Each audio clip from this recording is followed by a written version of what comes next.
ওয়ালাইকুম এভরিওয়ান, সবার কি অবস্থা? আশা করি সবাই ভালো আছেন। আমি আলহামদুলিল্লাহ অনেক ভালো আছি। তো আমার আগের ভিডিওটা ছিল ট্যাগ কোশ্চেনের শর্ট ফর্ম নিয়ে, আজকে সেটারই সেকেন্ড পার্ট। তো যারা আমার ভিডিওটি নতুন দেখছেন তাদের জন্য এখনই আমার ভিডিওটি নিচে থাকা সাবস্ক্রাইব বাটনটি ক্লিক করে পাশে থাকা বেল আইকনটি অন করে দিন। এতে করে আমার পরবর্তী যে কোনো ভিডিও, শিক্ষণীয় ভিডিও আপলোড হওয়া মাত্রই সবার আগে আপনার কাছে নোটিফিকেশন পৌঁছে যাবে। তো এই তো, চলুন শুরু করা যাক। আচ্ছা, তো আমি আগে আরেকটা কথা বলে রাখি যে যারা এই ভিডিওটি নতুন তারা আগের ভিডিওটি দেখে আসবেন, কারণ এই ভিডিওটি আর ওই ভিডিওটি কিছুটা রিলেটিভ, আপনাদের হেল্পের কারণেই বলছি। চলুন শুরু করি। আচ্ছা, ট্যাগ কোশ্চেনের কিছু, আমি এটা মূলত ট্যাগ কোশ্চেনে কিছু ইম্পর্টেন্ট সূত্র দিয়ে গঠিত করেছি।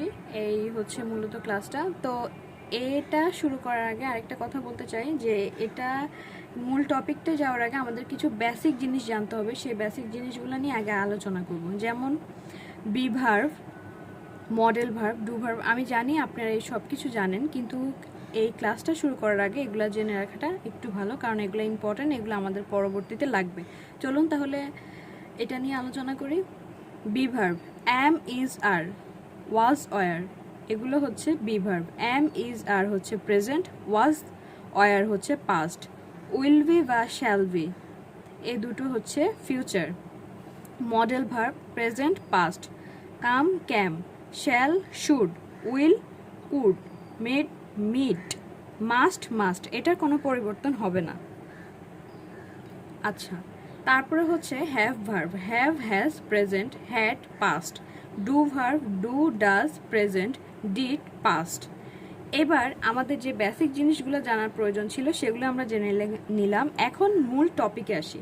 ট্যাগ কোশ্চেনের মূল সূত্রগুলো নিয়ে আমরা এখন আলোচনা করব। আপনারা দেখতেই পাচ্ছেন, প্রথম রুলস হলো শব্দের শেষে থিং থাকলে ইট বসবে। শব্দের শেষে থিং থাকলে ইট বসবে। এখন কোন শব্দগুলো থাকলে ইট বসবে সেটাই আমরা দেখব।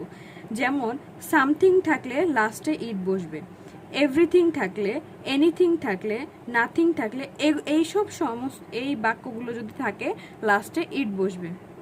আচ্ছা, পরের দ্বিতীয় নিয়মটি শব্দের শেষে বডি অন থাকলে দে বসবে। যেমন everybody, everyone, somebody, someone, nobody, no one, none, anybody, anyone থাকলে দে বসবে। এই শব্দগুলো থাকলে আমাদের লাস্টে দে বসাতে হবে। আমাদের এরপরে দ্বিতীয় আর চতুর্থ নিয়মটা একটু সেম। চলুন এটা নিয়ে কথা বলি। না বোধক থাকলে হ্যাঁ বোধক করতে হবে, হ্যাঁ বোধক থাকলে না বোধক করতে হবে। মানে অ্যাফার্মেটিভ থাকলে নেগেটিভ করতে হবে, নেগেটিভ থাকলে অ্যাফার্মেটিভ করতে হবে। চলুন আমরা পঞ্চম রুলটি দেখি। এসব বাক্য থাকলে নট বসবে না। যেমন নেভার, নন, হার্ড, লিটল, ফিউ, সিলডম, এগুলো থাকলে নট বসবে না, কারণ এগুলো নেগেটিভ সেন্টেন্স। এর আগে একটা কথা বলে রাখি, এগুলো সাধারণ, এগুলো খুব ইম্পর্টেন্ট, এগুলো সবসময় থাকে দেখে আমি এগুলো নোট করেছি। আর বাকি অনেকগুলো আছে সেগুলো খুব একটা ইম্পর্টেন্ট না, আসে না, এগুলো খুব একটা ইম্পর্টেন্ট। আচ্ছা, তারপরে রুলটা আমরা দেখি। নট থাকলে দেওয়া যাবে না। যদি নট থাকে কোনো সেন্টেন্সে ট্যাগ কোশ্চেন করার সময় তাহলে সেটা দেওয়া যাবে না, আর যদি না থাকে তখন দিতে হবে। সাপোজ ধরেন আই এম ফাইন, আপনাকে আমি বলেছি আমি ভালো আছি। এখন আপনাকে ট্যাগ কোশ্চেন মানেই কোনো কিছু জিজ্ঞেস করা। আমি ভালো আছি, আরেন্ট আই, এখানে কিন্তু নট নেই, যার কারণে আমরা আরেন্ট আই দিয়েছি, আমরাও জিজ্ঞেস করেছি। তাহলে যেখানে নট থাকবে না সেখানে নট দিতে হবে, আর যেখানে নট থাকবে সেখানে দিতে হবে না। তারপরে সেন্টেন্সটা দেখুন, আই অ্যাম নট ফাইন, আর আই, তার মানে আমরা বুঝে গেলাম যে যেখানে নট থাকবে সেখানে নট দিতে হবে না, আর যেখানে নট থাকবে না সেখানে নট দিতে হবে। আচ্ছা, 7 নম্বর রুলটি হলো আদেশ, হুকুম, অনুরোধ বোঝালে, মানে ইংলিশে অর্ডার, যদি আদেশ, হুকুম, অনুরোধ কোনো সেন্টেন্সে বোঝায় তখন উইল ইউ বা অন্ট ইউ বসবে। আদেশ, হুকুম, অনুরোধ যদি থাকে তখন আমরা উইল ইউ বা অন্ট ইউ বসবে। ঠিক আছে? আচ্ছা, 8 নাম্বার রুলটি হলো লেটস বা লেট আস থাকলে শ্যাল উই বা শ্যান্ট উই বসবে। লেট হিম বা লেট হিম, মি, দেম থাকলে উইল ইউ বা অন্ট ইউ বসবে। আচ্ছা, 10 নম্বর রুলটি হলো মূল ভার্ব থাকলে ডু, ডাজ, ডিড বসবে। মূল ভার্ব থাকলে ডু, ডাজ, ডিড বসবে। আচ্ছা, কখন ডু, ডাজ, ডিড বসবে আমরা এটা একটু দেখি। আচ্ছা চলুন এবার এটা নিয়ে কথা বলি।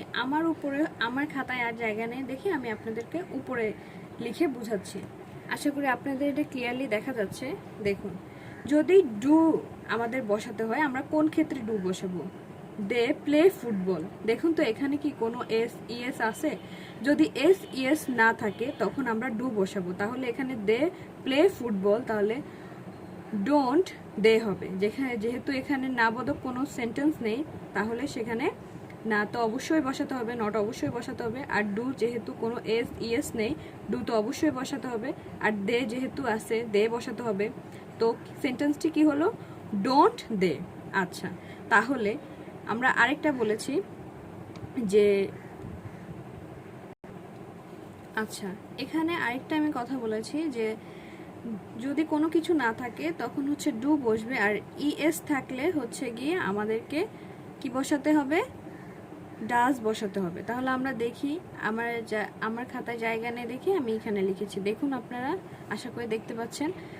এখন আমরা এই ডুর কাজ তো আমরা শেষ করলাম, ডুর কাজ শেষ, এখন ডাজের কাজ করব। এখন দেখুন, হি লাইকস টি, সে চা পছন্দ করে। এখন আমরা এখানে ইএস আছে, দেখুন ডাজ, ইএস আছে।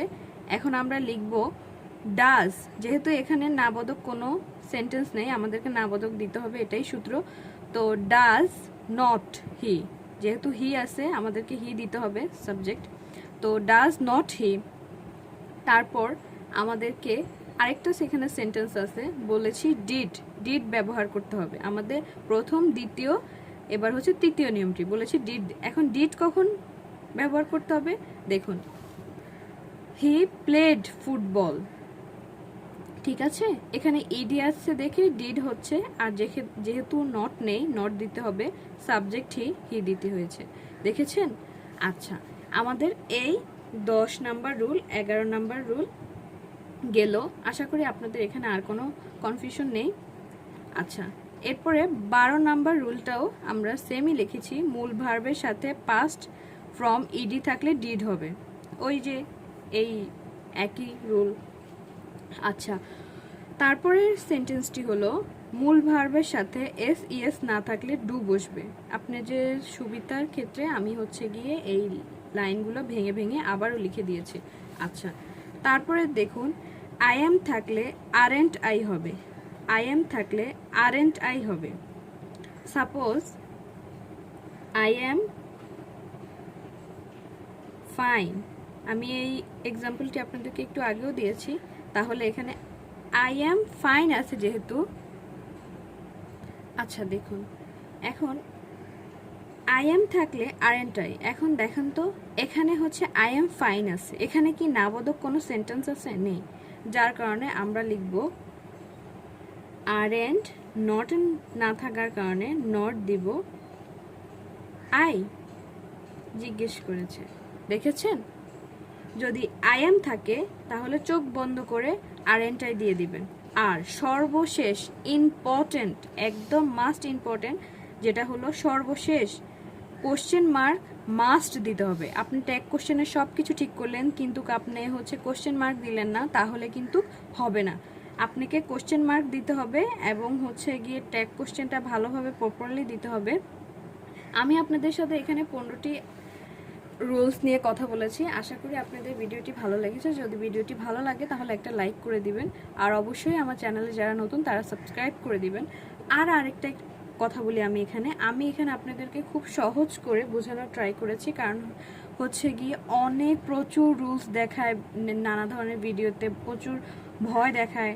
তো আমি চেয়েছি আপনাদেরকে সহজভাবে হচ্ছে গিয়ে বুঝিয়ে দেওয়ার জন্য। ভিডিওটি যদি ভালো লাগে তাহলে ভিডিওটি কন্টিনিউভাবে দেখতে পারেন, আর যদি না ভালো লাগে ভিডিওটি স্কিপ করতে পারবেন। সবাইকে ধন্যবাদ। আসসালামু আলাইকুম।